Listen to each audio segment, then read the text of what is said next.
क्यों हमारे जीवन में इतना दर्द है, उसका एक ही कारण है कि हम हमारा जीवन भूतकाल के अनुभवों के हिसाब से और भविष्य की अपेक्षाओं के हिसाब से जीते हैं। कभी हमने इस क्षण को स्वीकार नहीं किया।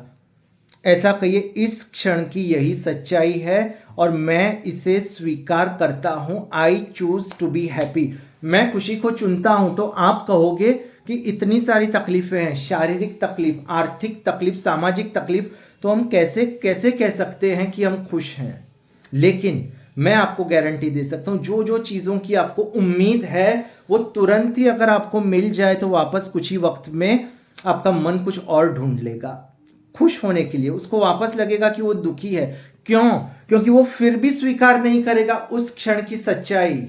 वो हमेशा बोलेगा मुझे ये चाहिए। इससे हम क्या कर रहे हैं? हम दर्द को इनवाइट कर रहे हैं।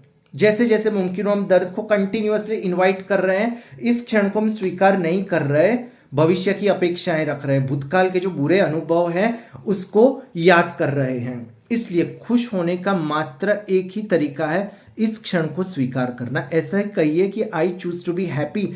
आजादी इसी क्षण में आपको मिलेगी। जिस भी परिस्थिति में हो, जितनी भी आपको तकलीफ हो, शारीरिक मानसिक, आपको स्वीकार करना पड़ेगा कि आप खुश हो। एग्जाम्पल देता हूं, विक्टर फ्रैंकल जेल में थे, बंदी बनाए गए थे, उन पे बहुत सारे अत्याचार हो रहे थे।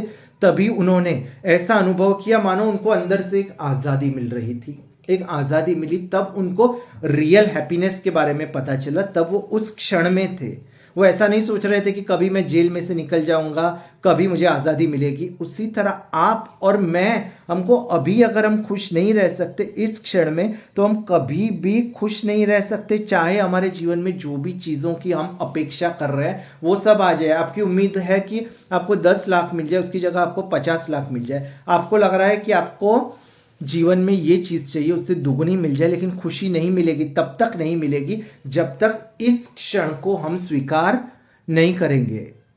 हमेशा ऐसा बोलिए, I choose to be happy, I accept this reality. इस क्षण की सच्चाई मैं स्वीकार करता हूं, और फिर आप सच्ची खुशी महसूस कर पाओगे।